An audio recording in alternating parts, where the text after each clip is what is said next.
Hello. I'm reminded this week, I think somewhere along the way we started treating exhaustion like something to be proud of. People say things like, man, I'm exhausted, or I haven't stopped all week, or man, I'm running on fumes, and almost like it's proof that they're doing something important. But honestly, I don't think burnout is a badge of honor. Let me say it again. I don't think burnout is a badge of honor. I think a lot of people are just tired and don't know how to slow down anymore. And this hits in a lot of different areas in life. It hits work, it hits ministry, it hits leadership, it hits in parenting, it hits in our relationships. There's always something that is demanding your attention. And if you're not careful, you can spend your whole life pouring out and without ever slowing down long enough to be refilled. And eventually it catches up to you.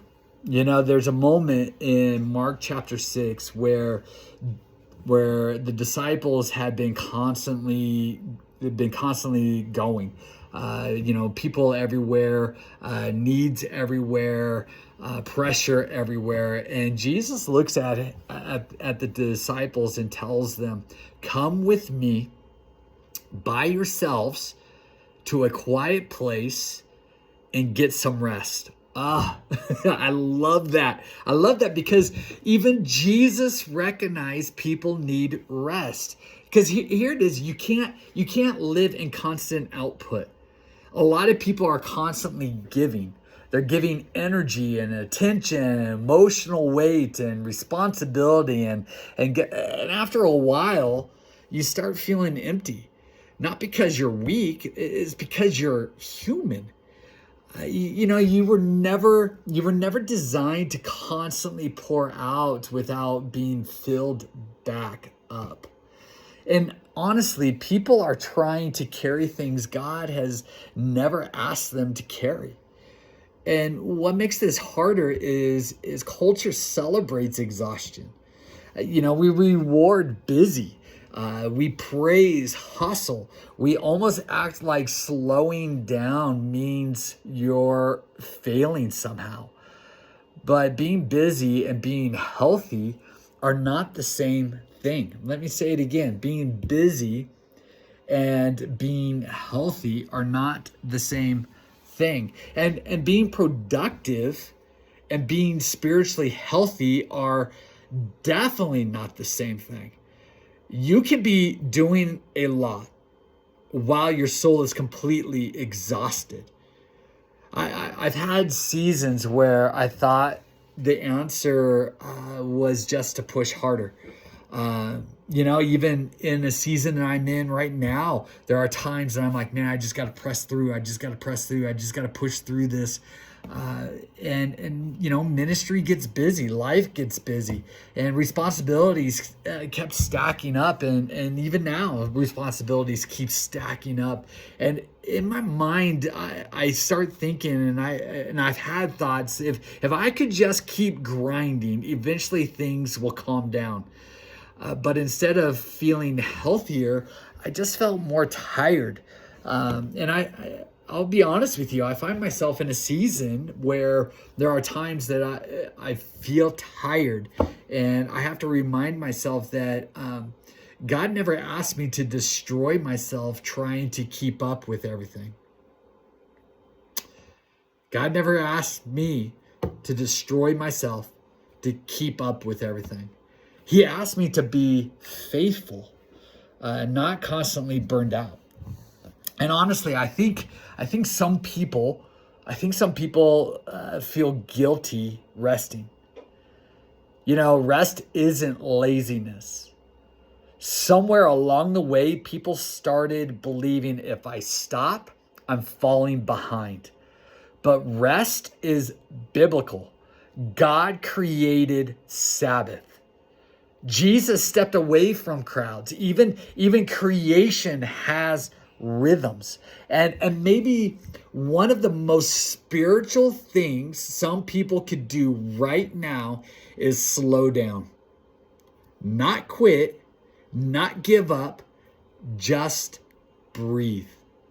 Because if you don't create healthy rhythms, life will eventually force you to slow down.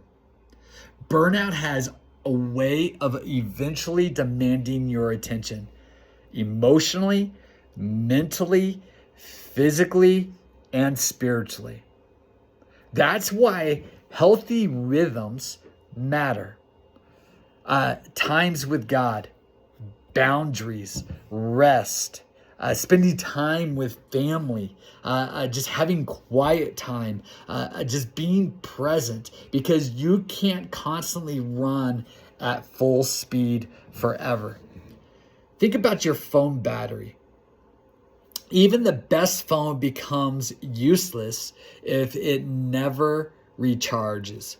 And honestly, a lot of people are trying to live life on 2%. So still showing up, they're still smiling, still functioning, but internally they're drained. So let me ask you this question. Where are you running on empty right now? Let me ask you that again.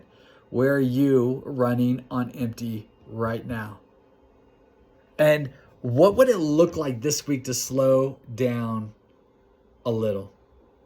Just to hit pause for a moment, just to slow down, have a new cadence, a new rhythm in life. Maybe spend quiet time with God. Maybe rest without guilt.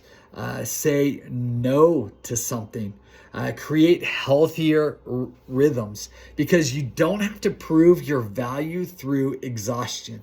God didn't create you to survive life. He created you to live with peace, with purpose, and health. Burnout isn't proof that you're doing great. Sometimes it's proof you've been carrying more than you were meant to carry. So, if this has spoken to you today, take a breath. Take a breath, slow down a little, reconnect with God, and remember, resting doesn't make you weak. Let me say it again. Someone needs to hear this. Resting doesn't make you weak. Sometimes it's the wisest thing you can do. And if this has encouraged you today, I would ask that you would just maybe subscribe, maybe share this with somebody who just needs some encouragement that rest is okay. God didn't create us for burnout, and burnout is not a badge of honor. Hey, thank you so much for joining me on this amazing journey of living life with unhindered faith, because we serve a God who's not hindered by our situations. So, I've been striving to live life with unhindered faith. Love you, praying for you. Maybe in the comments below, you could drop in what is one thing you could do this week to change your rhythm to give you rest. Have a blessed week.